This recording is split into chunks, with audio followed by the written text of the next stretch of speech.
Okay, I think we're on. Are we on? Are we on? That's the key. Let's see. I don't think we are look, on. we're here. We're here. Yeah. Oh, yeah. Okay. Hello, Storm Blessed. Hi, Daisy. Hello, actually, Alexandra. Nice to see you all. Yeah. Nice that you bothered. This little shite.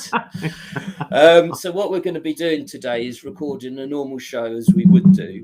What you're going to see that you don't usually see is like a lot of mistakes that we edit out, and we're just going to record, but with you guys as well. So as you know, I think if you follow us, we're doing series 3, episode 1 today, which is quite a good one, I think. So we'll start reviewing that in a minute, but just see who's in. Hello, Natasha Street, Dan Sarchi. Hello, Dan. I can't see anyone. I'm Can you see anyone's feedback? No. Do I want to? I think there's that. Yeah, you do. Go on, open it up. Okay, cool. All right. Well, this will be really exciting. I am very excited to do this with you, Gary. How are you? Are you feeling? Are you nervous? Good, thanks. No, I'm quite good. Miles and I actually met on doing radio, or it's hospital radio. It wasn't like Radio 2, but smaller, it was, we enjoyed the live aspect of it, which you lose in a podcast. So we don't actually have that when we're podcasting, but now we kind of do. It's kind of a bit like radio. So it's exciting. Yes, I'm feeling good. How are you feeling, Miles? Because I know you get, you get anxious, don't you? Got a bit of feedback there, Gary. Is that better? Yeah. Sorry, that was me. That was me. Hang on. That was me. Hold my hands up. That feedback was me. It's so good, isn't it? I know. You can see the messages, Mars, can't you? To the side. Well, sorry, we're just figuring this out. Sorry, guys. I'm an absolute noob at this. I'll try my very best. Okay. Already absolutely Maltese. Would you expect me to pronounce that? I mean, okay, Maltese. It is a shambles. You're absolutely right. I think that's racist. I think that's racist. Wet lettuce. Wet lettuce is. Hello, Michael and Gordon. That's his little theme there. Hello, Wet Lettuce. Shoddy. This is Shoddy Dan. This is Shoddy Dan. Okay. This is Michael true. and Gordon. Take that. Okay, great. Yeah. I think we are good to go. I think we're good to go. Are you feeling up for it? No, I'm joking. I'm joking, Multi. It's a lovely name. I don't want to upset anyone. He does. We need to keep fans, Gary. We need to keep listeners, Gary. We can't afford to lose anyone. Do not. I don't apologize. Yeah, I'm sorry. I'm sorry, Multi. Okay. Has everyone got a drink? This is good. This is important because the show will seem better. Actually, Tim Pot live streamer. Rebecca, can you see? Oh, okay, no, I don't know if that's taking the piss. That message. I can see all the comments now, so you know. Okay. Yeah. I don't like that one. I'm seeing someone's taking the piss. Don't stop reading every single comment. We've got to get through this. No, of course we do. We do read comment. Raging Gustav, what are you on? Let us know. Okay, yes. So we'll start then as we normally do, and what we normally do is sort of have a little talk about how we are. So how are you, Mars? Oh no, I'm good, man. I've been listening to Bob Mortimer's autobiography, which is a brilliant read. If anyone's a fan of Shooting Stars or Vic and Bob, I do thoroughly recommend it. And definitely the audio version, because he does all the comedy voices that they kind of make sense when you get to Atletico Mints, because you can so see the characters from his past influence there. But anyway, he tells this really funny anecdote, which is like he calls them his capers from his past. And this is when him growing up in Middlesbrough, where he's from, which is like northern England. And he said every village or town has like an old witch's house. and and you're like, you don't know if anyone lives there, and it's like got completely overgrown with like foliage and brambles and everything. He said one day they snuck in to see if anyone lived there, and when they walked in, they'd heard a rumor that there was a horse in the house. Oh, right. And he walked in, and I said, "Oh, we're just curious because we heard that there's a horse in the house." And they walked in. Is it like Manchester? No, this is Middlesbrough. So clearly, there's a thing with northern towns and everyone having a horse in the house. I mean, it's probably one of the larger. There's only stables down south. The only stables are in the south regions, but that is I can recommend. I know Miles is talking about, but I haven't listened to it myself, but I know for a fact that if you are a fan of ours, you will be a fan of Bob Mortimer's as well. So if you're not familiar with his work, check him out. Yeah. What have you been up to? Well, I've been sort of writing, really. Just it's not that interesting. Yeah. Do you want to know about what about? Every time he asks me, he switches off 5 seconds in. No, I've just been working to a deadline, and for my haircut update, I found another little French fella to do my hair. Rather than a little clock this time. The little French animated clock. No, it was no, it wasn't, because he didn't have hands.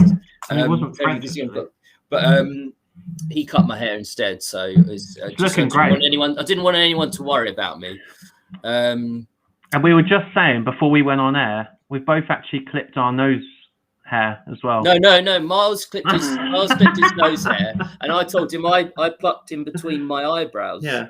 And thank you, Rebecca, if what you're saying is not taking the piss, by the way. I'm never sure. Taking the piss.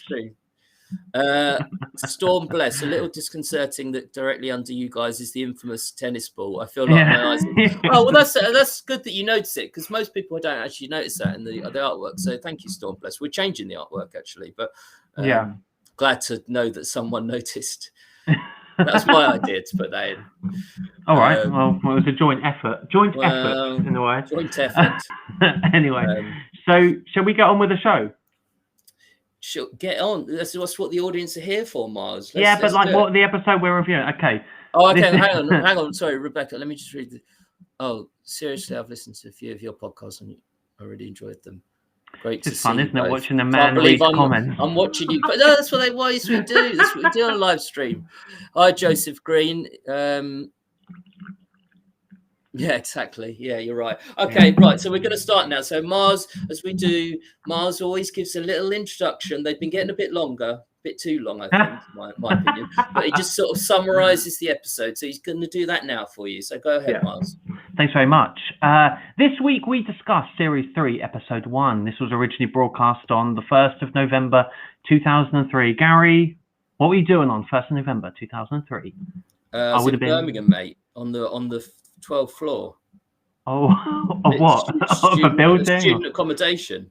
And I know it's just because, I remember, the only reason I know that is because I remember watching in a couple of weeks' time after that, the Rugby World Cup final. So I know I was there at that time. It's such a weird thing to remember, but and they talk about that. I was there. Wish I had that. This is what the audience is staying for, Mars. Anyway, after saying he'd never do another show again, Karl is back just 3 months later. Only now he's got Mondays off. We'll put the link into the description for the benefit of our podcast listeners, and you can come back and listen to it. Has everyone listened to it, by the way? Just want to get can we just get hands up? Can we just get hands up there? Because I like people who've done their research and done their revision. Oh, Red Devil, but Red Devils, no, none of us are wearing socks, I'm pretty sure. Or if we are, it's we're violating the law. Storm Blessed, I wore them once. Yeah, that's it. I haven't worn them since. I know, for your own safety and for the safety of others. Hi, Daisy, again. It's quite amusing, actually, just watching you read stuff out. Okay, Gary. Joseph just finished the episode. So, Wet Let's. I've never listened to a podcast. What is this about? I don't know. Wet Let's is about nothing, really. Listen this morning. Oh, so you have prepared. You've all prepared. There we go. Nice. That's me from my hand. Oh, Daisy. Okay, you weren't saying hi. Okay. I don't even trying to get an extra hi out. Hi, Daisy. I can put your hand up. I don't know how this works, so Okay. No, you can tell. Right. What are your first thoughts? First thoughts. Really good. I like this episode a lot, and I like the first few of series 3 quite a lot. In general, they haven't sort of lost their dynamic as much as series 4 and later series 3 episodes have. The antagonism of Karl, it really works. Like, it's not too much, but towards the end of the episode, I will say it gets too much, and he does go too far, and it isn't nice. But actually, it kind of works well. Like the way he does it, he's still in comedy mode. Like, I don't think he'd do that sort of show today if it were done today. He'd be more antagonistic without the comedy. So it's good for that. It's got a good set of kind of stories in it. I don't like, Steve sort of, again, his hatred of anyone poor is quite amusing to me. Like, he really hates anyone poor. Yeah, it's people striking. He doesn't like the little fellas in the toilets, which always kind of fascinates me. And he talks about working class a lot to differentiate himself from that. But yeah, it's a good episode. I can imagine the high they must have been on, Ricky and Steve. They're going back to do a show. They don't need to do it for money at all. They've just filmed what they must know is going to be absolute gold in the. But I don't think they did though at the time. They must not have known it was. No, they knew that the Office first 2 series had been done. They'd just been off to film the Christmas special. The Christmas, yeah. So they must have known it would have been comedy gold. So they must have been on quite a high. So. And it shows they haven't lost the banter. It doesn't feel too contrived. Series 4 episodes feel quite contrived. Let's just see what the fans are saying. Raging Gustav, you're same here. They did. Martin Range. That's interesting because they also dedicate it to Rolf Harris as well, which I always find funny listening back now. Ricky's humor is entirely predicated on an idea that repetition equals humor. In this episode, he just doesn't understand when it stops being funny. I agree. It's interesting. Yeah, I think he doesn't. I don't think he bases a whole comedy kind of sort of theory on it, but I do think he does use repetition too much, definitely. And he goes too far. Okay, just the bits where he's like, Karl, what was that? What are you saying? Like that's the real way that a nasty person speaks. That's not for comedy. It's the rest of it, and you take that bit out, you could say it's for comedy. So yeah, I agree with you, Josephine. All my comments are comedy gold. Yeah, absolutely. Can you come and work on the show when Miles is off or I'm off? Martin Range. I predicted Miles would have a Hoxton vibe, but Gary as well is a surprise. What is a Hoxton vibe? I don't know. What's the it's like sort of hipster vibe, isn't it? Oh, well, yeah. There's nothing. This is such an ordinary look around here. Yeah. Although I'm in a Hasidic Jew community, so it's not. It's not quite the same. We just had some problem with Hasidic Jews, didn't we? They were just making some noise. I don't know. No, we didn't. We never had no problem with it. I'm Jewish myself. Yeah, Joseph. Yeah, you're right. Yeah. So I think Ricky's clearly he's been waiting in the wings for quite a long time. It's been about what is it? Like how many months? 3 months. 3 or 4 months. 3 or 4 months. Like, and you can just tell he's come back straight away. You know, energy's up. You know, he's got a lot of attitude as well. And what was that? I just hit my screen. So there's a lot of attitude there, and he just can't wait to dig into Karl Schroeder. But what I like about Karl in this episode is he does try to assert his authority and try to reset the equilibrium, because he says, don't annoy me and you'll get the best out of me. So I just love the fact that I bet he would have talked to Graham Bryce, who did actually try and get in contact with via I was going to say, we should. Twitter. I've tried, and I think he's like, he's managing director of like Global, so he has not got time to come on this. Guys, tweet Graham Bryce for us. Graham Bryce. But yeah, I just love the fact that he would have chatted to like Suzanne and like his other friends and said, right, when I go back, I'm going to really put my foot down. I'm going to make sure that they know how I feel. And it's just it's so funny how quickly they just settle back into that old regime, because he clearly hasn't done the preparation either. Not that Ricky's anger is completely justified, because it's not, especially at the end when they talk about the feature that he does for, it's like a mashup almost of like Songs of Praise and Rockbusters. Ricky really ruins that. It's rare that it happens, but it becomes more common as we go into series 3 and 4 and then the podcast. But Ricky can completely ruin a feature. Like he ruined that. It wasn't like going to be the best feature ever, but the features are made by Ricky's reaction to them rather than how funny the Rockbusters are intrinsically. They're often not that funny. It's just how Ricky's reaction. And Ricky completely ruined that through his reaction. But he just in general, he has such. I can't get over the problem that he has with Karl having Mondays off. Ricky does not care whatsoever about the station. Now. He doesn't care about the station. He doesn't care if he cares about Karl. He apparently cares like to sort of cultivate Karl and protect Karl, but he doesn't care about anything involved in it. But he just hates Karl having Mondays off so much, and it involves nothing to Ricky. It doesn't mean anything. Karl probably puts in the same amount of work as he does on a Monday as on Saturday as he would have done on the Monday that he was having off. So. And Ricky gets any day off he wants. I don't know. Ricky doesn't actually know what, but he's got no idea of like what Karl does in his day-to-day job. See, they're just their career options. I mean, that's just a motif of the show, isn't it? Who's the most busiest? Who works the most? And there's that proper. I don't know.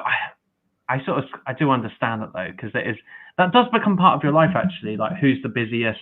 I even get it in my workplace. Like people always go, "Oh, I ain't got time for this meeting. I'm too busy." And it's like it's just such a big thing. Yeah. People like to be seen to be busy, don't they?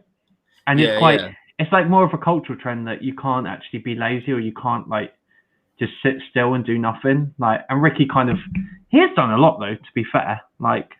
Yeah, of course, Ricky could. You can never like go at Ricky and say he's lazy, even though we spoke to. Thank you, Shawnee, yes, that's lovely. Thank you. We didn't. We spoke to which one was it that we spoke to, and he talked about the editing. You never remember any of their names, anyway. Steve, I never remember everyone's names, but Steve. We used to sit in that editing suite for like hours and hours and hours, and Ricky just went home, So Ricky did put a lot of work in, and Ricky had to put in extra work learning the lines and doing the acting. So I'm not criticizing him for that, but it's just amazing how much he genuinely has a problem, like a serious problem with Karl having Mondays off for a station he doesn't even care about, in any way. So, yes, we are. And we should say that actually. We have got XFM in the community coming up. XFM Family Fortunes. Never forget Red Devils. We never will. Do live Rockbusters. Oh, I actually had quite a few Rockbusters multi. But we've done them. We put them on Twitter. I'll try and think of some. That I had. Well, the classic one that I had was. I'll do it now. It was. I'm standing around. And in this freezing meadow that I own, I'm standing around in this freezing meadow. No, don't say it. I can't remember what it was. I know. I'm standing around in this freezing meadow that I own. MO. Don't say it if you know. Let's see what does it get. I remember that. Yeah, 26 days a year. Ricky constantly saying how weak the management is for letting Karl have Mondays off is such a dick move. Surely that will piss me off. Oh yeah, I don't mind it a bit, Daisy. Like it's okay to a point, but he pushes it way too far. He's genuinely got a problem with it. But he does that bit at the top when no, but it's good. When Ricky says he's trying to land Karl in it, he says, "What are you going to do? What are you going to give back into the world?" I hate people like all this culture. Yeah.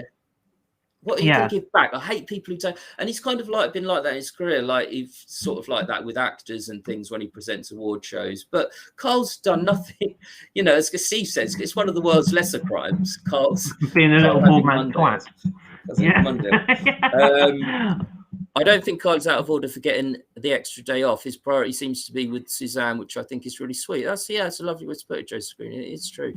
You say that you mentioned Suzanne. I suppose we've got to get this out of the way straight away. This is the first mention of her. All right, you got your hair looks like Dave Hill out of Slade. Slade, Can you imagine? But it is horrible like that. Has that ever happened to you? You were talking about haircuts before, and like when you do get a dodgy haircut, and how shocking and terrifying, particularly at school. Like I had this I've talked about this on the show before.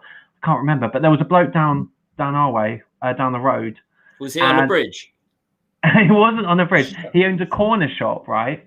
And in the front was like a corner shop with like penny sweets and stuff, and in the back it was just his kitchen, a chair, and he just had some scissors, and he'd do my hair. He wasn't like a trained stylist or even a barber or anything, and he just literally just pretty much pop a bowl on the head and just he sat up on a black and but it was really weird as well, because in the front of his shop he had like one of those to cut meat, like a shave it, like a shave type thing. And he just like so considering he'd been like handling people's hair, you know, and just grabbing his bare hands and just carving some meat. It was very curious. Why did you go to that? I've met your mother. She's it's because I was really fussy, and like, you know what it's like at school. It's such a terrifying atmosphere. I really want someone who's handled meat to cut my hair. Okay, Mum, I will not have anyone who's not handled meat cut my hair. So he's got like sort of meat covered with hair on his hand. It was so embarrassing. But you've got to think at that time, you just want to go for the least offensive haircut, particularly at high school, because you just don't want to get beaten up. No, but he's not going to have any sense of style. I had my hair cut once. They said all my humour was in my hair because I used to be the funny one. And I got my hair cut really short, and they were like, "Oh, you're not funny anymore." So I was like, "No, I'm doing the same as I used to." Yeah. But no, what I don't like is when I get my hair cut too short, and because it looks so different. This is about all right length, but I've kind of styled it today. I admit I have styled it for the street, but I don't usually bother. You did your hair, I did my nose, so yeah, I did my in between my eyebrows. Let's meet in the middle. I think I've not read that. Is it normal in England to have that many days off? It's normal to kind of have 4 weeks holiday a year, and I mean, bear in mind, Karl worked on Saturday, so he's still doing 5 days a week. We don't get that many bank holidays though in the UK, though, do we? Compared to other countries, we've got 10. Yeah, but we've got much better conditions than say in the US. Raging Gustav, where are you? Looks like Dave Hill. Which one of us? Wet letters. I mean, which one of us? Come on, it's not me. I don't. My sister and I have listened to the XFM shows for 10 years. They never get old. I've never met anyone else in real life who listens to them. It's really lovely. It's really lovely, your podcast. How did you both meet? Oh, thanks, Natasha. That's very kind. Miles, you might tell the audience how we met. Yeah, I joined the hospital radio show that Gary mentioned at the start, and I had to sit in on one of these old. I had to sit in someone else's show. Shut up! You're making me smile. On the chairman's show, and it was a bit like sitting in on QI. It was quite they used to like read these newspaper articles, and that was the most terrifying thing for me, to read news articles. I had no interest in the news. Fortunately, Gary was actually sitting in the room with us, and you actually knew what you're talking about. You've actually got quite a cultured, quite a newsworthy chap. And so we had a pint after, didn't we? I remember you excitedly giving me your number, and you were like a little puppy. Look at the eyes. You looked up at me. There's little eyes, like, give me your number. Like, oh, please contact me. And we did. And, well, originally I wanted to do a show that was just like a film show, but we ended up having such a good time, and we did actually naturally get on quite quickly, didn't we? Like, we were both really into Ricky Gervais' stand up, and obviously The Office. I hadn't heard of the XFM shows at this point, but I had listened to the podcasts. And then Pete, who was the chairman, he said you should do a show together, and I was like, I don't know. I kind of want to do something on my own. But clearly, by the way this is going, I couldn't have done it without. No, but I was, anyway, it's not that interesting to know the specifics, but I was sitting with Pete in the garden, and he said, why don't he owned the station, but it's his station kind of. So he said, I think you would go great with Miles. So he phoned him up. We got on. We just got on well. We've had a lot of arguments over the years. Don't get me wrong. We had an argument this morning about the artwork. Anyway, that's anyway. No, I'm only messing. That's lovely, Natasha. Though. So, thanks, Shawnee. Beard game. Yeah. Did an alien give it to you? No, I don't know. Nature gave it to me. Never mind the bit. Yeah, where have I been for Friday? I don't know. Every boy's fantasy. That is the episode. This is absolutely. Well, this is the episode. Yeah. Australia. It's normal here too. Ricky's obviously trying to find anything that will wind Karl up for. I'm glad you're a fan, Reggie, Gustav, and not of the of our Australian enemies. No, they're not our enemies. Really, no, do you know what though? We did. I tell you what, we did go on Reddit though, and because a bunch of the shows got taken down, didn't they? Did you see that? Because apparently, because of the copyright and everything, all the RSK shows, either on Spotify or other streaming services, they're all taken down because of the copyright, including our little Australian Antipodean rival little pals. To be fair to Miles, I would have happily had. I said to him, "No, we have all those things." Well, of course, put Ricky's laugh on, but just put that. No one's gonna. They're not litigious. They're not gonna stop it. But Ricky, it really is. He owns them because we found out Ricky owns them. We went to XFM and we thought they were Radio X. But then they said, no, Ricky owns them. So Ricky is the one taking them down, either himself or through his management company. Yeah. And he just doesn't want them out there. So, but they'll keep popping up. But again. It's funny though that whoever is taken down, because clearly they are sort of frightful. And you were saying interestingly earlier before we went on air, you said like that's why the freedom of speech thing is so important, because it's like it is defending yourself prior to any kind of bad publicity or any kind of if these shows did leak and they became as successful as the podcasts.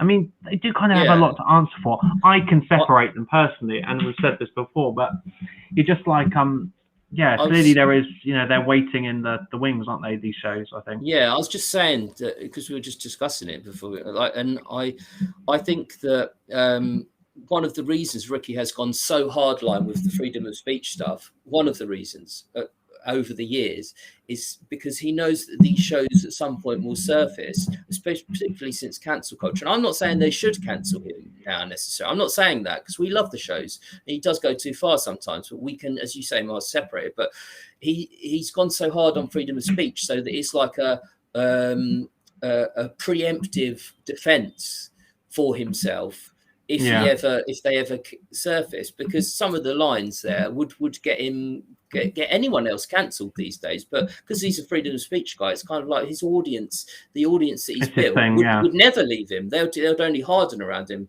if he got like cancelled for stuff. And I'm not saying he should. It's well, talking about the cancel. You are joking, wet less. Sorry. Well, no, I mean, we'll get onto that, I'm sure. But no, Karl, when he says there's a few reasons why I'm annoyed. So he mentions the haircut, obviously. And which then comes back and he didn't mention a fat ass, which that's when you're in a really good relationship, isn't it? Where you can sort of say those things. What her ass is. That's a good point. No, you've got actually that says a lot about their relationship in a good way, doesn't it? The fact he's so comfortable to say that. Actually, that's a good point. I hadn't thought about that. Thanks very much. Just quickly, Joseph, I'm in America, and for us, the number of days of entire dependent on where you work. Yeah, I know. I've got a few American friends, and it's nothing federally regulated. But the states aren't very generous, Joseph, I believe, with your time off, and I believe it's like mostly unpaid. Is that right? I mean, it might not be the case everywhere. Does anyone know how to listen to these shows free on iTunes? Podrot doesn't work anymore. Yeah, well, that's what we're saying, Shawnee. They've been taken down. So we're not sure. If we find a stream, they're not all taken down, and we can post a link into the description of a place where you can actually download them all to have on your iPhone, your iPod. If you've still got an iPod, because that's how I listen to them. That's very interesting, Joseph Green. Karl's story, he's saying that Karl's stories about the North never seemed really foreign because he grew up in Tennessee, which is in the South, like the North in the UK. It's very, that's interesting. Yeah, you probably do relate to them. You probably have quite a few horses, I imagine, in Tennessee. My particular company pays for leave, but I only get 12 days paid. Yeah, that 12. Okay. Your company, it has to be gone for your company. That's one of the things. I'm not going to get into it because we've been. Please don't. No, I'm not. But Brexit, the European Union protected off how many free days off we got, and we don't have that anymore. But when they're talking about what annoyed Karl, he says so the haircut annoys him, and then he says, and then I was on the train and there was two. Can I say this? Men. And there were two. Yeah. So that he knows something has been said. Something was said. So he's obviously set Ricky up because they've talked about it in the past, and they go, something two gay men got on. Yeah, all right. and he's annoyed because they're discussing like what time they're meeting. And it's like, I just thought that, and then when he says, and then he said to his partner, and it just the way he said it just made me a little bit uncomfortable now, because I was just think about that these days. I mean, I know, it's still but funny, the fact that he was annoyed by it. But that's the thing. Where is the line? I can never. Like we talked about these shows often. I can never quite find the line of where it's okay to still find it funny, but also understand that it's. I think you can still find that funny. There is still a piece of ground where you can hold both those views, but it's getting increasingly smaller. But he says, I like it when one of my most common used phrases, and this is what Ricky says in that story. He says, they're talking loud. Yeah, that's annoying. That's annoying anyway if you're gay or straight. Because my grandmother, yesterday I was on the phone to her just catching up, and she was talking about my stepdad's a care worker, and he was talking about like anti-vaxxers. For whatever reason, we started talking about anti-vaxxers, and then she said, "Oh yeah, John was saying there was this woman, this black woman, and that's not, it's not. It doesn't matter that she's black." And I was like, yeah, I know, it doesn't matter. I mentioned always does. It's just like, she just go, oh, fucking hell. Like, luckily, it's just so that's my nan used to do that in Wembley. She used to say, next door, Muslim couple, lovely. Yeah, all right, they are lovely, but they're, don't mention it. But Gary, it's a bit like that. How happy are you on a scale of 1 to 10? Oh, right now. Right now. Yeah. Well, we've got a few comments in. That's quite nice. So I'm probably in about a 7. I'm going to say, let me just finish this comment. Where the anti-vaxxers, they do go out late. Extra shows are on Spotify. Maybe it was in America actually. I don't know. The hippo was the hippo ate the guy. The poor fella. House down the street from me had rams, all of which had 3 horns. I swear to God, a house near me had my elementary school kept a llama partially inside. Half in, half out. Okay. That's Tennessee. There we go. We just did an episode there of Make Fatty Laugh, because you just about laughed. Fatty laugh. Well, that's what he's. Okay. Hey, on which of the cast do you two think you are most like? Well, there's only 3 of them really. So I don't know who I'm most like. Probably Claire Sturgis. Probably got their feminine streak. Anti-vaxxers, they go like Shed 7. Yeah. Shed 7. So no, Shed 7's good actually, because this is. I mean, it's funny, the whole Shed 7 stuff in this episode, because every time I go on the Twitter, and it's so funny, guaranteed one or nearly every of like their posts, there's that "you are joking." Well, there's like new single, delay to the tour. Same with Steve Merchant actually. I do often wonder, like, do they ever go, oh, that'll be my main fear. If I did these shows, I'd be going, oh God, they just follow me around every single where I go. Yeah. Do you know what I mean? Well, we tried to get Shed 7 on the show. We've debated. We haven't yet. I would quite like to get Shed though on the show. Well, if you're busy, if you're listening, Shed. If you're listening. Like Claire, coked up. Yeah, we're both coked up, Mars and I, quite heavily. It's just purely medicinal. Mars is closest to Ricky because of general silliness, but Gary has the kind of biting humour, although Gary's delivery is closest to Steve, I think. Oh, that's quite a deconstruction. I could see that. I do deliver like Steve. I mean, I wish I was more like Karl, because I like his chilled attitude. I agree with his philosophy and his way of living his life more. I'm just not that chilled out as a person. I'm just too highly strung. As Karl. As Karl, he's not chilled out, really. He is though, because he's ironically here. He kind of is. You guys are smirched, not stuck up enough to be Ricky, not dim enough to be Karl. The voice of reason in the middle. Thanks, we're not stuck up. No, thanks, Sean. Yeah, that's probably, I don't know, that's similar to what Joseph says. So, hey, how happy are you though? How happy? I'm happy. I said a 7. I'll give a 7. 7. What would you give to someone who wasn't very happy? The back of my hand. Right, you'd use violence. I think violence is the only way sometimes. Yeah. And if you could have something to make you happy, what would it be? Your delivery You can't say money or your delivery driver is close by. Yeah. Just wait a moment for him to drop off your Chinese meal. That's what makes me happy. So I just bet you were like outside the window going, leave it by the door. Leave it by the door. No, I speak to them. I run downstairs and meet them halfway. Can't wait for that. Minchin. Who do you think you are? At least my mum no cut my hair. Sean, bless a goat. I mean, Mars is basically chilled out entertainer. You will never have a boss like him. Fact. Thanks, Marlon Ray. Thank you, Martin Ray. I think Mars is a chilled out entertainer. But off air, you wouldn't believe he's not as chilled out as you think. He's chilled out. Steve Mitchell, wet lettuce. Mars has exactly the same voice as his boyfriend, as the boyfriend in Derek. I think the actor's Brett Goldstein. Oh, good God. looking bloke he is. I hope not. Oh, Brett, yeah, he does that podcast, doesn't he? I don't know. He does films to be buried with. He's quite good. He wrote didn't he write the football TV? You're not going to know anything, Gary. Oh no, I don't know. Like the fact. Yeah, I think I do. I can't remember. Fever Pitch or something. No, God, that's Oh shit, I'm dreadful of names. John Ronson. No, that's not John Ronson. No, I'm thinking of John Ronson. Fever Pitch is someone else, but the topic has moved to films, so we need to get off this, or I can't contribute. No, but that's okay. What are some of your memorable bits from this show? Let's have a little look. What I've written down then. I'll just have a look.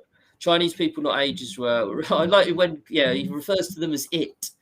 He does that. But he also, I like when he does mention the Chinese, and he says, they're really good look. Yeah, they said they're really good looking and they're healthy and that. He said it a few times, like being healthy is a good thing. He's like, they've got radiant skin. They've got their organs are functioning as they should. No, but such an unusual observation. But Karl is the perfect master of the ...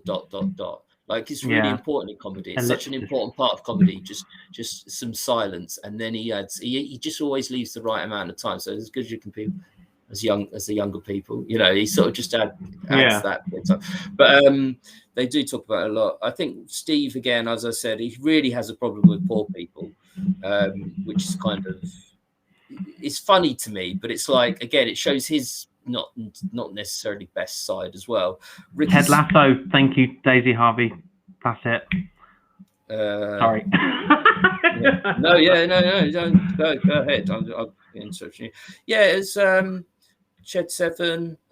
You tell me a bit that you like, and I'll because I'm trying to look through these. Can't remember. The knob news as well. It's sort of the knob. What knobectomy? Knobectomy. He's doing my head in. He's doing my head in. He's doing my head. That's a great bit. Because he's in the middle of speaking, and Ricky just says something on the end, as he always does. But just for once, Karl then stops a few seconds later. But it's in that whole show it's wrapped up with, and this will be definitely coming back on my favourite quotes. It's like we've all shoved the old curtains on the house for Reverend Pierce. Ed, let's have a look. Fever Pitch is one with Jimmy Fallon about Red Sox. I think that's a different thing to what I'm thinking of, but I don't. Jimmy Fallon, I know well because I've aware of him. But I didn't know he'd done that. Karl's best is introducing Rockbusters, which we've got coming up later. Yeah, Karl's best ellipses. Yeah, that's a great one.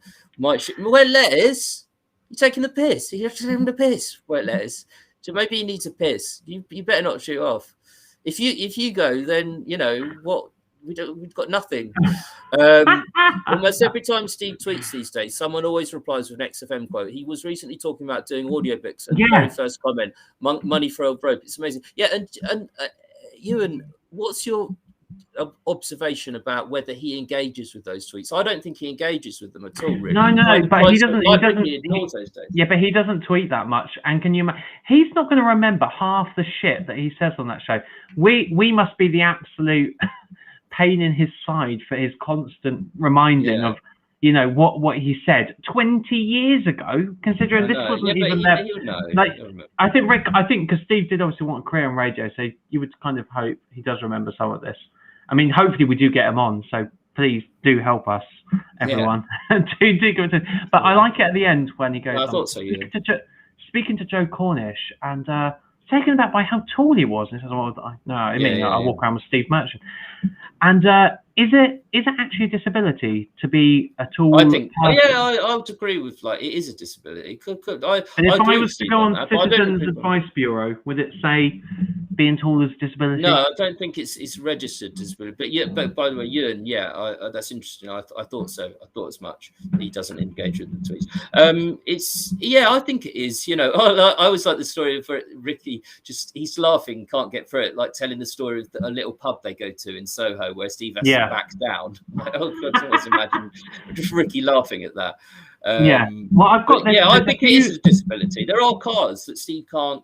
But you know, he's fine now. That's not disability, though, is it? If you would just need to, as he said, spend more money. But if he's restricted in life, I don't know. 6'7". Can you imagine? It's too tall, man. I went for a screening the other day at work, and I did feel that I was meeting some people there for like a meeting, and there was one guy, and he was so tall. I mean, you don't need to be that tall to be taller than me, but he was taller than me, and he was like quite filled out. He wasn't like a fat man. He was quite a he was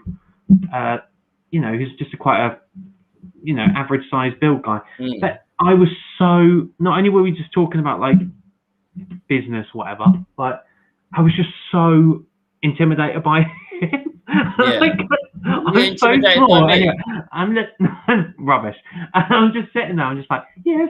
I'm not. They are. It is odd to see someone 6'4". The tall people have a lot of They have a lot of advantages in life. Like I'm just on this website now.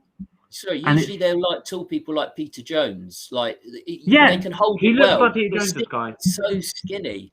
That doesn't. So that's some advantages are here. Like he says, does bring of any advantages in life? Yes. This is just on Tall Men's Shoes is the website. It says every extra inch in height bought a man, that's a bit sexist, an additional 600. Yeah. An extra inch in height. An additional, an inch brought an additional $600 per year in salary. Apparently, job recruiters choosing between people of comparable backgrounds and skills select the taller man 72% of the time. And promotions and raises come faster to taller men. And apparently they're great for dating profiles as well. I'd like to say Miles earns more than me. Hang on. Miles earns more than me and he's got a girlfriend. So how do you explain that? That's your choice, though. That's your choice to be a poor student. 6 inches taller than him. I read the interview with Seinfeld cast and they were amazed that fans approached them and they could recite entire dialogues. They had no memory of ever doing that. That's a good point, Martin. Are you a fan of Seinfeld? I like Seinfeld. I got into Seinfeld quite recently. But that's definitely a cult show. Ricky recently reacted to a tweet of mine, Joseph Green, about the XFM shows where I was defending the fact that he's also funny, not just Karl, because his reactions make Karl that much more funny. Absolutely. That's why things like when I used to I haven't done it this week, but I usually started to give ratings to Rockbusters, and the ratings are never about how funny the Rockbusters are themselves. It's about Ricky's reaction to them, and that's what makes it funny. Karl is funny on his own, but it's all about Ricky's reaction in a large way. That's why, they wouldn't be funny at all. Like. No, if on another show like Christian O'Connell, I can't imagine Karl's appearances on Christian O'Connell being that funny, to be honest. I like guessing what someone might reply to what he's saying. I saw the audiobook thing this morning and I actually guessed that someone might say money for old rope. Yeah, that's a good point, Jörn. We're a Smirch fan. We're Smirch fans. Yeah, we're Smirch fans. We're fans of him. It's just I'm saying he's got a disability as well. I'm unlikely love object. I think it's true. I think it's true. It's like tall people, like they do have that imposing presence, though. Particularly, and it is a sexist thing. Unfortunately, it's just like it's a guy. Like, I don't think it would be the same if it was like it's just women. It's okay to be small. Yeah, but it's not. It's just. Hang on, sorry, that's not true. I saw a midget fella in Amsterdam who was raking in dressed as a Smurf. That's from Skutmug. It's good to move. You've got to get better at saying people's names, I think. Well, you try and say his name. Well, do you know something that does? It doesn't date the show, but it does make you think of the past. I actually remember that Cheryl Tweedy case of her. I remember it. Yeah, I remember beating up the bathroom. Her entire career would have been ruined if she had. Do you think it was now? Been convicted of the most serious offence. I think she was sort of convicted of a middling offence in between, like nothing. No, she said the Girls Aloud star was charged with assault in 2003 after hitting a nightclub toilet attendant in a row over lollies. So yeah, Cheryl Cole. It was whether it was racial or not. That was the element. Was it racial? We knew she definitely assaulted. She was accused of racial assault, which I think she was cleared of. Just to be very clear, she was cleared of it. I'm just saying, it could have changed her whole career if she hadn't. But she's now, and she had to do a bit of community service, sanding paper benches down at the local football club. I do that. I'm not even do that on a weekend. Hi, folks. Harry here. Sent you an email recently about becoming a fireman. I remember you, Harry. Anyway, walking around Edinburgh at the moment, and I've just seen someone put a parking ticket on some bin bags. Weird. No, you haven't. Have you really, Harry? We're coming up to Edinburgh. We'll come out next August. We were going to come up this year, but the festival was kind of mainly cancelled, so we didn't. Carl's pretty funny with Russell Brand. Okay, I haven't heard that. I can imagine Russell Brand sort of. You did try and get Russell Brand. We have tried to get Russell Brand on. Oh, I've contacted Russell Brand. He said at some point, but it seems like not. It's just not at the moment. Steve tweeted about Norm. Yeah, I saw Steve's tweet about Norm. Yeah, and no, Norm Macdonald, who died. Like, so yeah, I did see that, and I thought, yeah, it's all right. But I noticed that. I thought Ricky would tweet about Norm as well, but. Also, love the entire chat was giving Gary hell about his alien beard, but I've heard no mention of Miles's porn stash. Yeah, I saw that. The chat's everything. Some people. It's never a good look, is it? The tash. Who was it? Someone said Gary looks hot earlier, but they seem to go quiet. Big time in the late 80s American police show fan, Miles. Yeah, he likes his moustache. Okay. Can we get back to the show? Be attending the XFM quiz in October. Yeah, possibly. Possibly. Yeah, no, we do plan to attend. I live in London, so I'll definitely go. I don't think I'm doing anything that day. No, I like the pub's so nice as well. It's the Dove in Hackney, Delirium. The Dove from above. The Dove. Yeah. So what else? Flange. That's the first time I looked at flange. It said it's written on the flange. What's that, Mum? Yeah, I like what's that. What's a flange, Mum? I was like, geez. Anyway, this is like years later she found out. I'm sure. She knew. She always knew. It's still me that's yet to find out. They talk about the strike in this episode, Gary. Just trying to bring. Yes, I remember the strike as well. Do you? Yeah, I do remember the postal strike. I don't like Steve's tone when he says no one's bringing you letters. You've already said that. He said don't like friends. Yeah, but that's just Steve just trying to think of something to kind of further that what Ricky's doing this episode. Steve often does it. Sometimes Steve, I like Steve. We all like Steve. We all like all of them here, but we can criticize. Like Steve, sometimes the little bully standing behind the bigger bully, going, yeah, sort of just echoing them, trying to back them up, but they're standing behind them. Steve can be a bit like that, and I think he's a bit like that at that point. So there's not nearly as trolley as Twitch chat. I can see why you didn't dare stream it on Twitch. Yeah, well, yeah, Martin. We did try. If the Reddit crowd turn up, this will. We can ban people. The last quiz was fantastic, and Ricky reacted to our tweet from the event. Yeah, I've heard it was very good. Yeah, too. My husband thinks it's his new moustache. That's tell Polina. I've reached 100 messages today with Red Stream chat. Oh, that's just sorry. I'm just reading a message from the stream, Miles. Gary, what's your best? What would be your best kind of potatoes? That's what I've got from the show. Oh, well, Miles, as you prepared so diligently to come up with that question, I've got a list of things here. I've got to get through to them. Okay, I can answer you very quickly. Golden roasted potatoes are crispy. Very crispy but fluffy on the inside. What are your? How would you make a roast potato? What's your? I would get my keys and go on my wallet, and I'd walk outside my door and go to the nearest restaurant and ask them for roast potatoes and plate of them. I boil them. overboil them, and then I shake them in the pan like that when they're dry. They what, with flour? Rustic. They get all like the edges, and they crush. Do you ever do that? Do you ever cook like a humble roast dinner for one in your lonely flat? It's not worth it. What's in your fridge at the moment? I need a cat. Can you do a live what's in your fridge? No, I'm not going to. No, I was just thinking I could do. You would just all you would see is. I want to see it. I want to see it. No. I think it's like quarter. I think it's quarter of a lump of like moldy cheese. Like you've got probably. You've got cheese slices. I've got cheese slices because when McDonald's forget, I like to add one and the Big Mac because I like. And then you've got a legion of little Tropicanas just sitting there like soldiers waiting to be deployed. I agree, Joseph Green. If Steve, like, I don't think he's a secret capitalist. He's just a capitalist. That's okay. I don't mind. I've always had this sense because he escaped the West Country. He seems to try very hard to separate himself from a working class background. He definitely does separate himself from the working classes a lot, and it's like where someone does something so much that and they're kind of joking about it, but they do it so often that it's not. Yeah, but everyone. But Gary, everyone does that when they move away to university. I think there isn't a person who didn't want to come back to their hometown. I tried to escape Watford after going to a big city, unless you're fortunate enough to live in a big city. I like this in Ipswich, moved to Brighton, and when you move home, there's that little you're young, you're a bit egotistical, and you really want to go back and go, I've made it.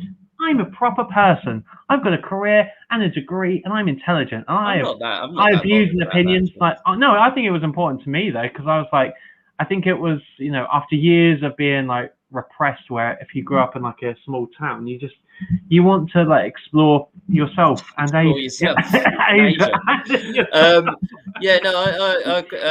Joseph, have you ever been to the West Country? Yeah. I quite like the West Country. Tune into the podcast where we discuss our favourite potatoes. My son is eating his breakfast, half listening, and he looks so confused. Oh, still bless. How old's your son? Close your blinds. That's what I need to do. Close your blinds, Miles. You're just a silhouette. Yeah. Oh, but now I look like a crackhead. Man. Hey, I'm from the West Country. Oh, don't call me a Wurzel. That's Lewis. Lewis is from the West Country there. He likes it. Ricky is definitely the lead bully. Karl bottom of the ladder, and Steve. But don't you think, Martin, that sometimes Karl does supersede that and he becomes above Steve? And there's quite a few times where Karl becomes the bully and joins in with Steve. And I think Steve deserves it because of how much he bullies Karl usually, but Karl said some really cutting things to Steve. He does. Well, in this episode, but he does it in this episode, doesn't he? Like one of my favourite quotes. And we should probably. Does everyone mind? Right? Does everyone mind if we have a quick 5-minute comfort break? Oh, Martin and I have bladders, really bad bladders. I'll tell you what, if we have a comfort break, I'll show you my fridge if you want. Okay, that's great. I'm happy with that. But hey, quickly before we go, because I'm actually quite excited now. And I need to get another cider as well. But we're not drinking. Keep not pretend. Keep not pretend. When he says he says I'm just saying it's more of a stare of fear. Yeah. Oh, it's him because he really does the cutting lines on Steve well. He does. Steve always gets it in the neck, doesn't he? Every time they're slagging off Karl, because Karl will go straight to Steve. Yeah, and then he will go straight because he knows he can get away with murder with Steve. And Steve's he is an easy target. Like he is that vulnerable gazelle on the on the plane. Yeah, like you would go for him.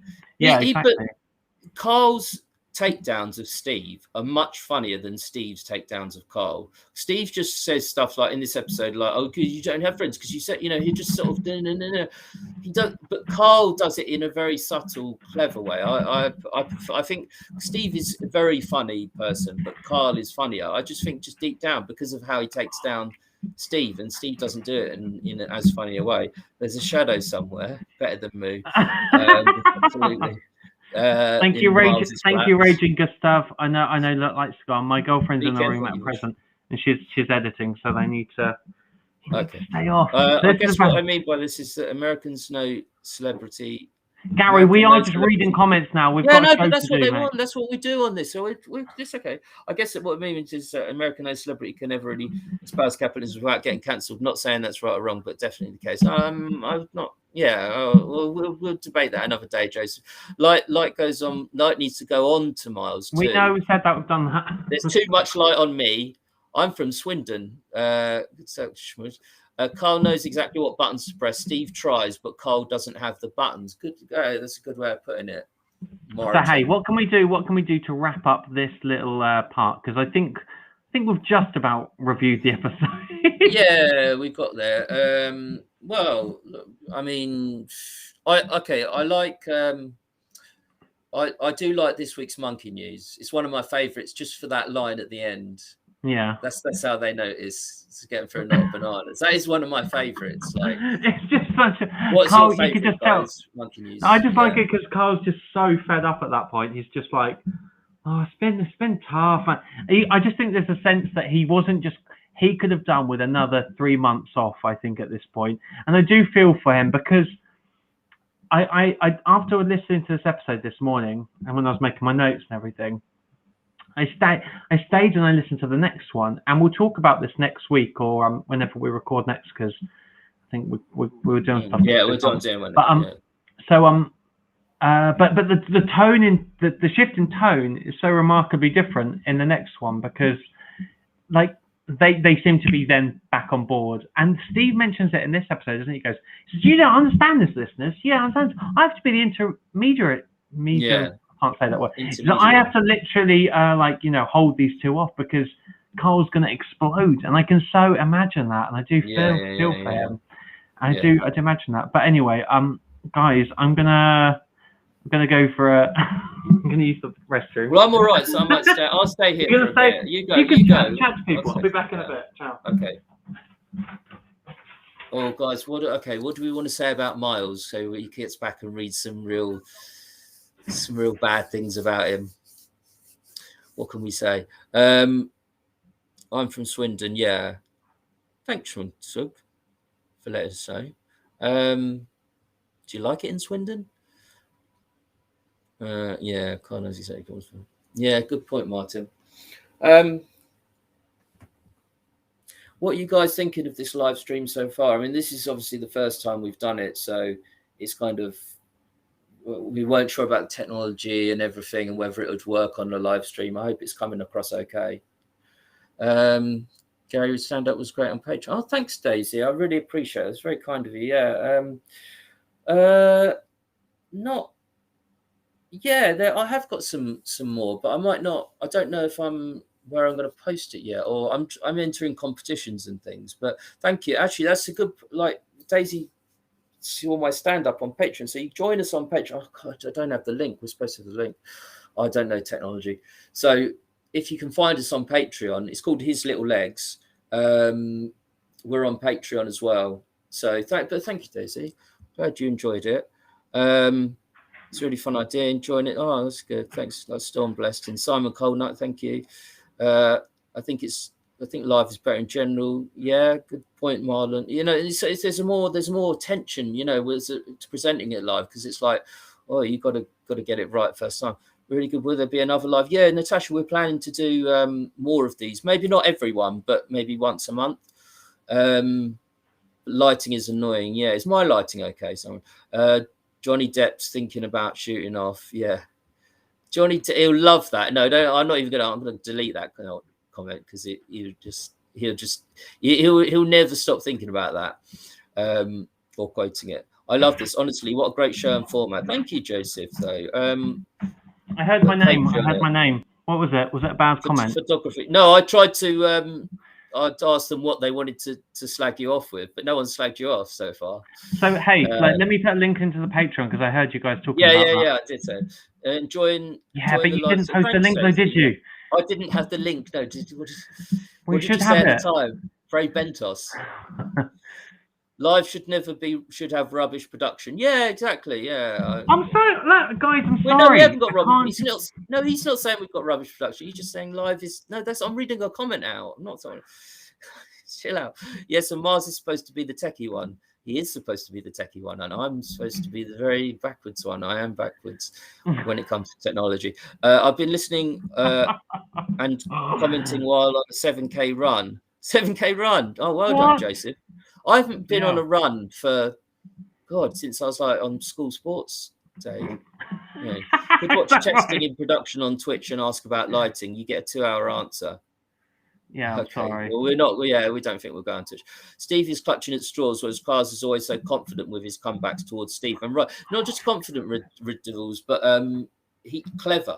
Didn't you think as well? Clever. But yeah, I agree. He's confident as well because he knows how clever he's been. We've all been slagging you off. Yeah, no, actually, I asked them to, but none of them did. So they like you. Someone said you look like Johnny Depp, but someone said. Oh.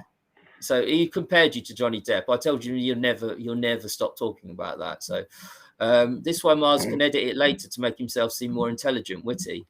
That would be difficult, Terry. Yeah. Well, face the camera to the right of screen so you don't have backlighting. It'll fix it. But everyone's saying the bloody lighting. I'm so sorry, guys. It's okay. It's right. It's because you face the window. What? I don't face the window. What? So now we're going to be doing our best quotes, our favourite quotes from the show, guys. So be sure to post yours and we will read them. But now I think without further ado, we should do our favourite quotes. Yeah?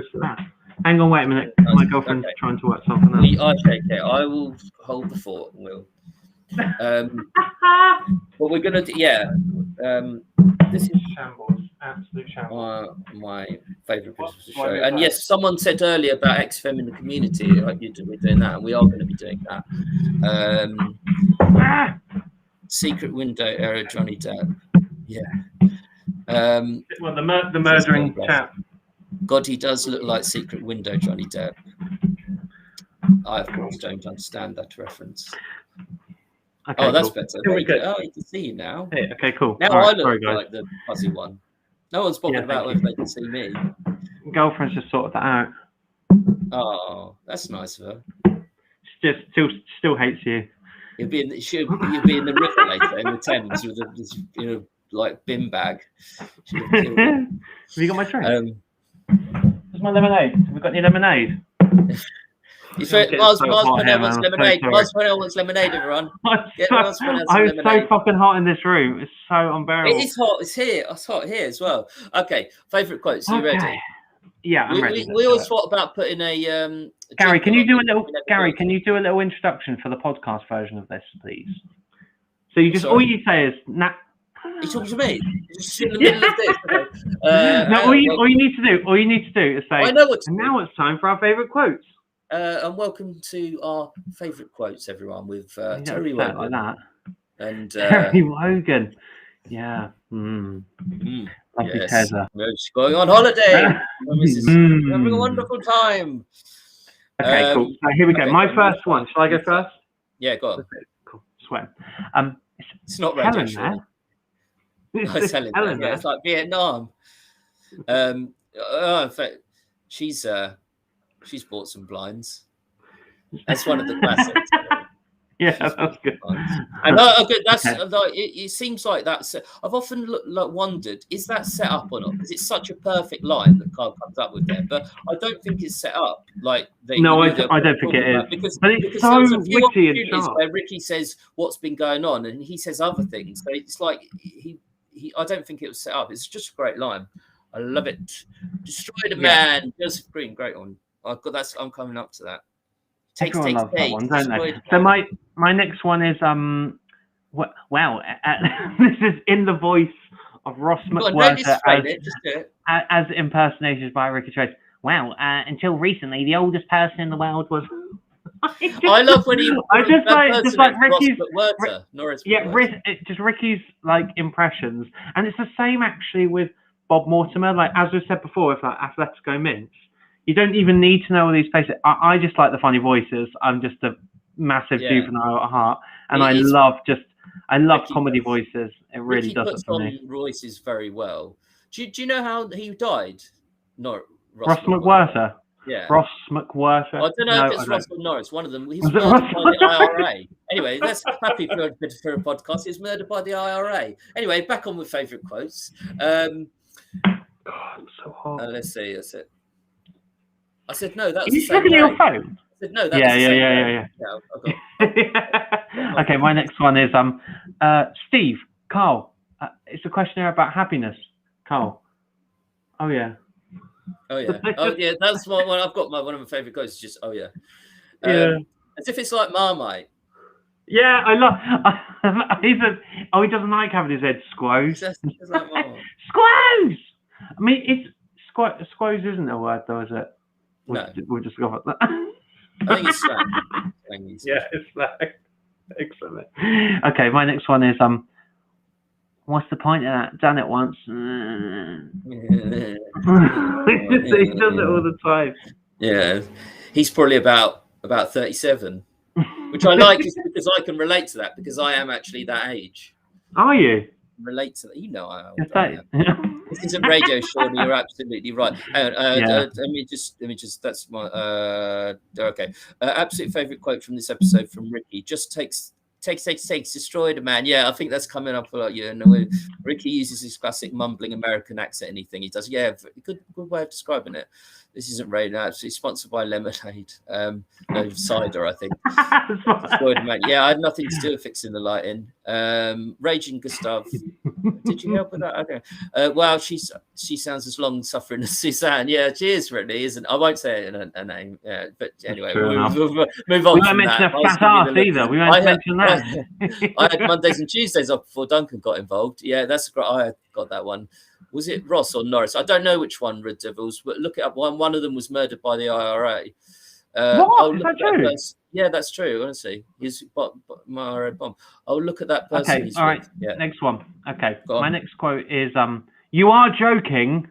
You are joking. Do you know what? Also, I was just thinking about like those. He's saying those dorky messaging boards. It's just funny that it was a messaging board because now it would be like just a YouTube comment or like a Twitter comment or you had a lot of those messaging boards that looked a lot like Reddit back in the day. That's true. That's like the advanced part. Like a primitive Reddit. Reddit now it's popular, but it looks like an older part of the internet. Yeah. Unless it was Susie Dibblethwaite's beaver. That's just so childlike, isn't it? Do you know that every time that you say beaver though, I just think about the family of beavers that we like. It's our thing. Forget it. We'll maybe post it. Yeah. My favourite one and one that we use all the time is, and I've said it before, and I'll say it again, is vous shove those Carlingtons of the us having a piss. Probably between Miles and me, that is our most quoted. But we use it in different ways. Like when we're going to have a piss, if we're on the phone, we're having a piss.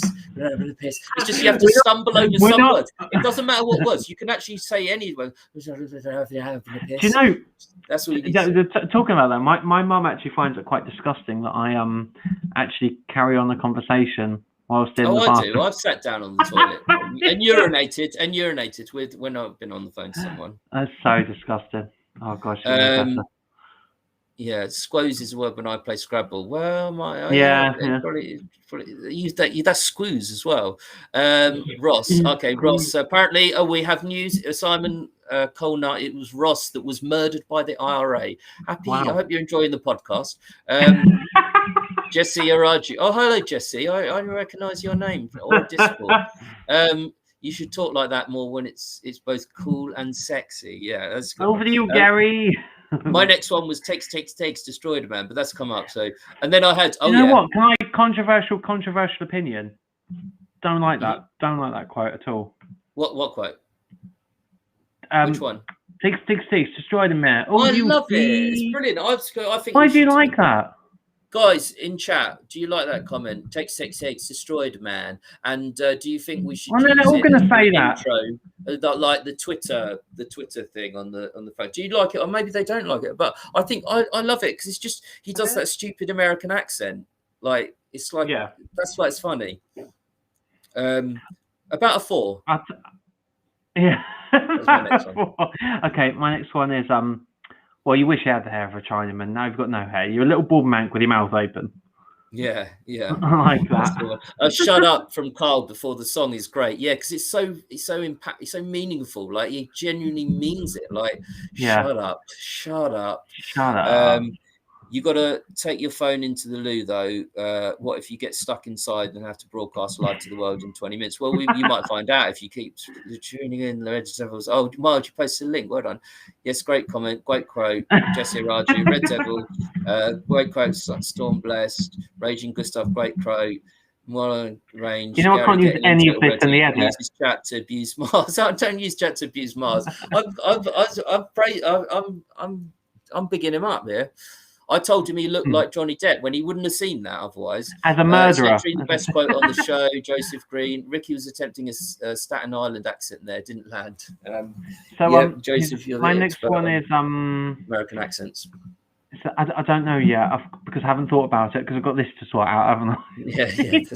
What would you do? Like Karl's just not being able to think on the spot like me. It's just about like just having piles and piles of things on you, like I know, just the pressure. And he was put upon, to be fair. Like he's not at the moment.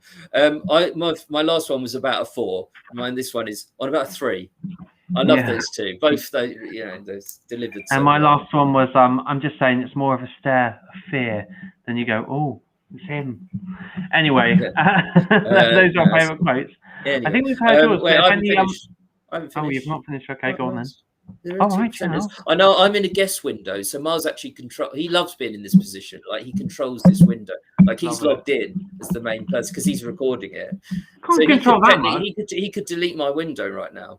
I wouldn't be doing that. Basically, they've already been said. I can't even be bothered. And I like when Steve says boasting because he does a little pre-laugh. He does this little pre-laugh when he knows something he said is going to be funny. Boasting. We're wasting time. Wasting time. Yeah. He's having a go at people like calling in. He's the producer of a radio show, yet he doesn't want to answer the fucking phone. Yeah, I know. That really does amuse me. No, but I think it's funny from the other point of view. I think it's funny that Ricky, as a presenter on a radio show, is encouraging like extra work for the producer, like in a break for him to have to answer phone calls. What presenters like that? It's funny, but it's just funny enough. That is what in my university degree is in what Joseph? What do you mean? Took a ton of classes on development of the English language and accents. I'd love to pick your brain sometime about that. I'm fascinated with accents. We have so many accents here. What an interesting degree. Seems fair. Gary has the chat in his hand and Mars control the stream. Balance of power. I honestly think I could just leave Gary here for about 2 hours and I could come back. No, they would do. Okay, listen. Hey, it's time for our next feature. It's got to bear in mind it's got to go through. Mars has got to edit this. I do have to edit this.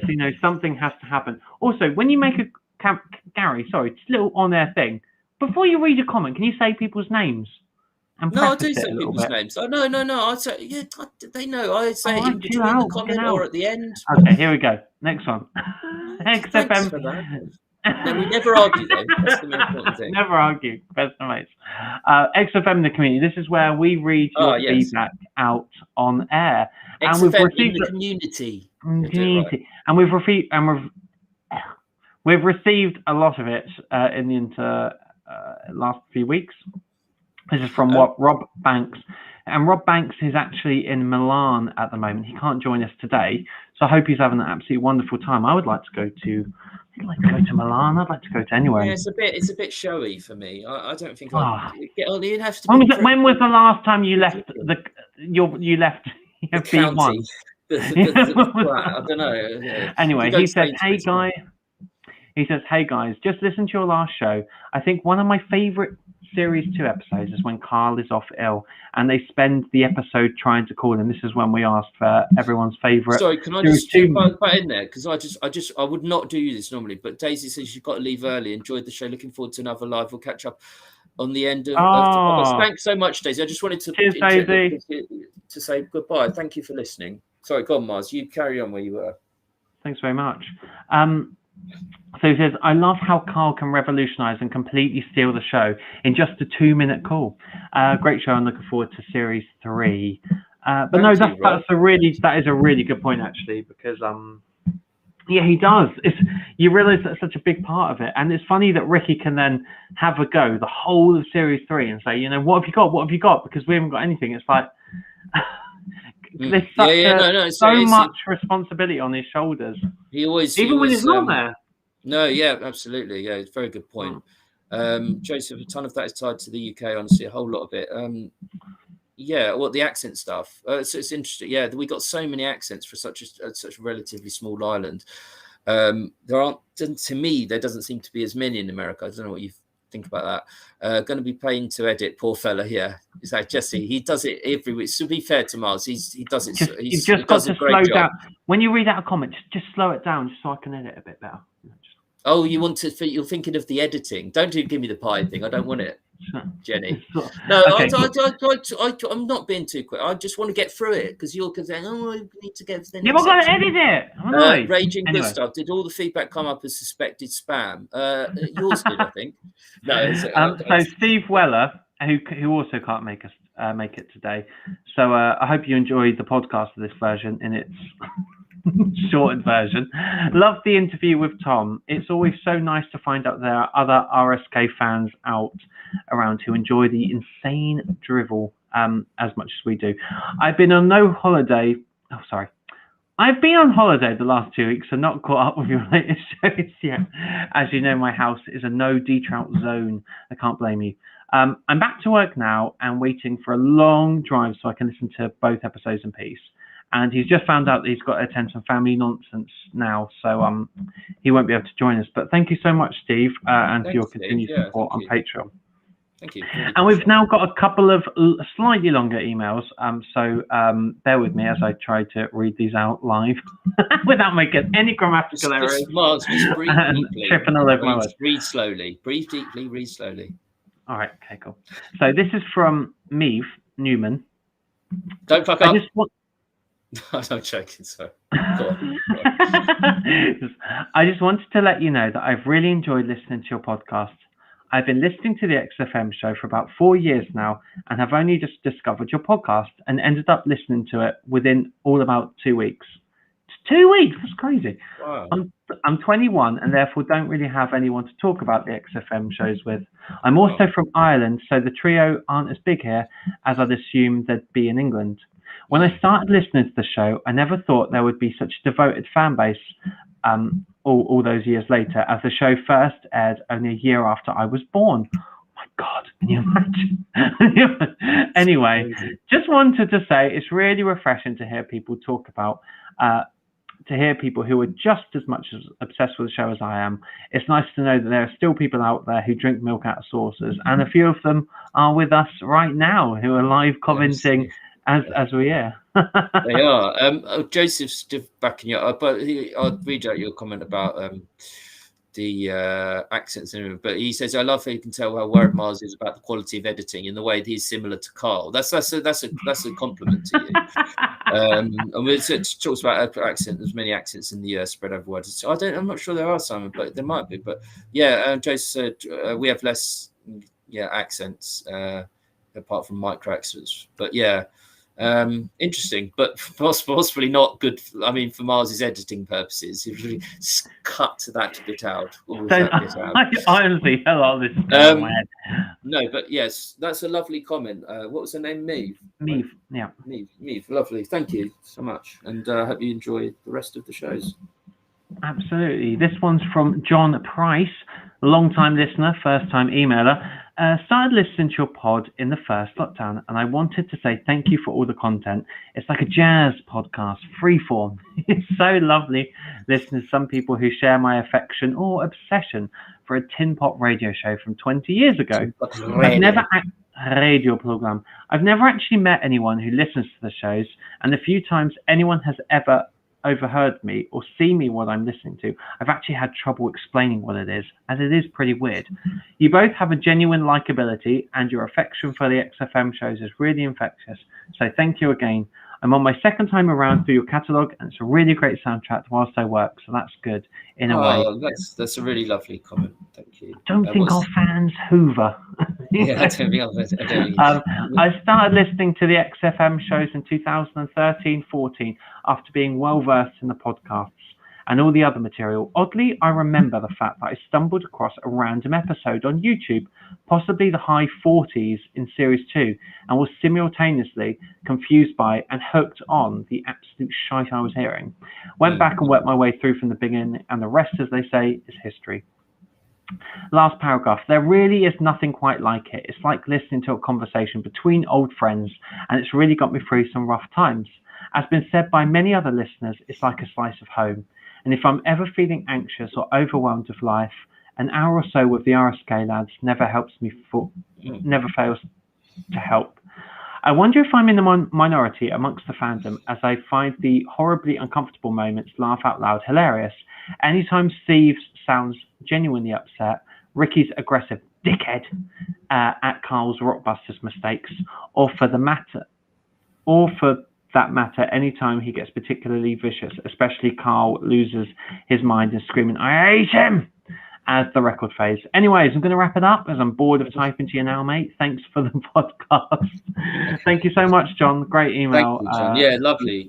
Thank you, John. And I wonder what our listeners think about that, what you said. I don't like the moments which are overly aggressive like that, but and I think a point that John made is we've had a lot of our listeners say the same, and Miles and I were kind of lucky as well. I feel lucky because we met in real life and we kind of loved the podcast, so we had that, but a lot of people didn't have that, and they were looking for a kind of community to share it with. Like, I don't know if any of you guys do you know someone personally who likes the shows and sort of quote it between you? Statistically, it's unlikely given how many people probably know about the shows, and it's not very many. But it's also that thing of like, but even if you were to introduce them, like John said, they go, "What the fuck?" Because I do think it is one of those things that you need to allow yourself to be taken in by. You won't get it straight away, and it's kind of the same with. I mean, you could almost apply the same criteria to.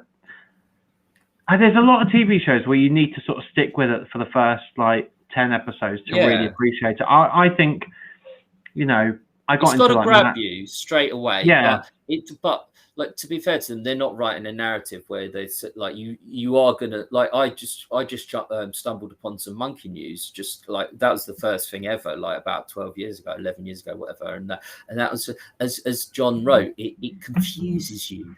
It's like, what is this stuff I'm listening to? But also it interests you at least. And then it takes you 4 or 5 episodes to buy into what's going on the show and to kind of understand all the ways that them as characters and as people relate to each other, and why that kind of can sustain itself even when you need to suspend your disbelief at times, like during Karl's monkey newses.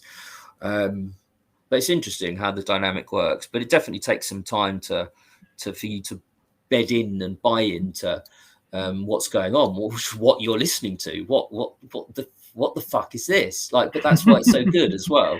But it's no different. I don't see how it's any different to the podcast though, because it's just, to me, it's like an enhanced version of the podcast. I'd take those. I do kind of, if I'm having my lunch break or whatever, and I'll just have something on the background to listen to, and I'll often just put on, the Ricky Gervais show, the animation, because it's quite nice to look at, and it's obviously, I know exactly what they're going to say. Nice to look at. It's not bad. But it's like a little cartoon, isn't it? And it's fun to watch cartoons. Flintstones style. It's that kind of exactly. But I'd take XFM over that any day, I think. Oh, of course. That's when Miles and I sat down, as we said to each other, we deliberately, this is not a show about the podcasts. And we will never kind of work our way through the podcasts in the same way as we're doing about the XFM shows. We might talk about them at times and we kind of digress onto them. But in general, we wanted to do it about the XFM shows because that's what's sort of dear to us, and that's what's sort of legendary. country. The legend is built up around, and that's where it's kind of less contrived, or far less contrived, and more real. And that's a part of it. So the podcasts as a body of work on their own are good. They're better than probably most people's podcasts. They're good stuff. But when you compare them to the XFM shows, they're down here. So if you go from one to the other, I think it's quite a jarring kind of change. But just if you take them on their own, the podcasts are quite funny, but it's far too contrived. It's just I think it's also because when you've heard the stories in the XFM shows, you can't. When you hear in the podcast, you're hearing it. You can't appreciate the stories the second time around. They're never ever going to be as good. No, are they? No, it's not just that, but the stories aren't. It's good. Hoover, like in Hoover Dam. Is that in Holland? Your theme song is torturous. Thanks for it, Les. I always wanted it to be. What are they called? Oh yeah, Gary always wanted it to be Skeleton Road. Skeleton Road. But I was too worried. About the copyright. Even though we've definitely played that song before on air. On the podcast, sorry, and it's never caused any. I mean, we haven't heard from their legal representatives or their management team going, take down Skeleton Road. No, but we have maybe if we used it every time as our intro, they might have. But I still think that would have been much better. What do you think, guys? Would Skeleton Road, that song they play, have been a good intro music? When is your animation coming out? Probably next spring. Raging Good Stuff has just said it's past midnight here in Australia, and I've had a couple of cans of weak lager, and I have to go to bed. So thanks for doing this, and I'll catch up with the rest later. Loved it. Thank you so much, Raging. Man. I really appreciate you staying up late. Lovely. No, thank you. Good really night. Nice. I guess that's what people say. Yeah, I really appreciate that. Yes, Simon Connor. Yes, the Mile and Gary anime one. Oof. Choice to anime. I don't think you've got enough expression in your face for any kind of animation.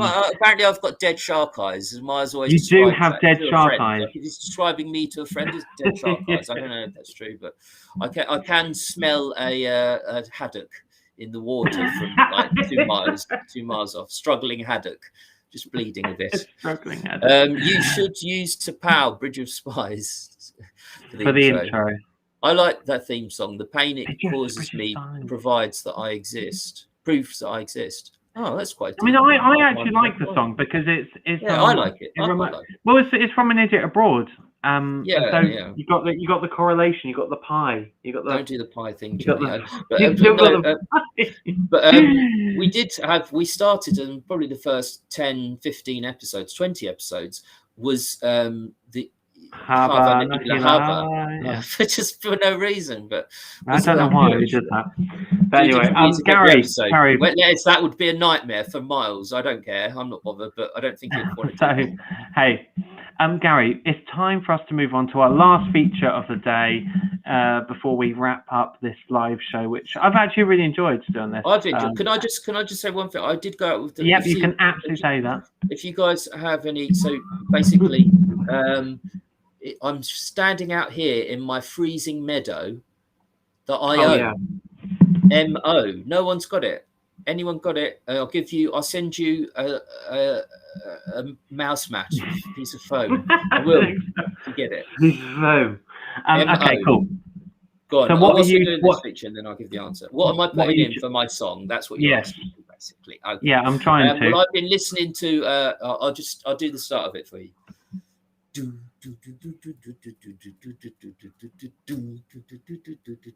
I just love that song. I've always loved it. I've been listening. I downloaded it. It's Eurythmics. Oh, Sweet Dreams are made of this. Why have you been listening to that? Don't know. Just listening to it, imagining an award show coming up to the stage, picking up an award and walking off. No, that is a good song. That's like modern rage. Yes, well done. What did you say? What are you saying? Editing. Mike Oldfield. So yeah, Mountain Range said Mike Oldfield. That was the answer. It's okay. You got to preface everything. It's because but I'm doing it as a stream. Mars is thinking it more of a podcast. Mars is right to do that. Mars is not wrong, but Anyway, Riddles, this has been fabulous, guys. Been in lockdown, and this has helped tremendously. Money for nothing. Cheers, man. Well, actually, we do that. expect a donation of at least £20 and upwards for this stream. 50p. So it's not actually for nothing. No, that's stuff. That's very no, kind. but if you want more Miles and Gary, do head over to Patreon where there's loads of extra shows, and we are going to do one. We are going to do one next week. So and basically the whole show is about with his little legs, which is our little side project. We basically all the shows are around your requests, your comments, your questions, your themes, your topics, and it's like this basically, but a bit more edited. It's exactly. So what's your song, Miles? So my show is my song. Sorry. So we spoke to Matt Everett, which was a really, really great interview. I do urge people to seek that out if they haven't listened to it already. And I listened to his interview with Liam Gallagher, and the show's called My First Time Doing. So it's your first time, your first record, your first time to experience music.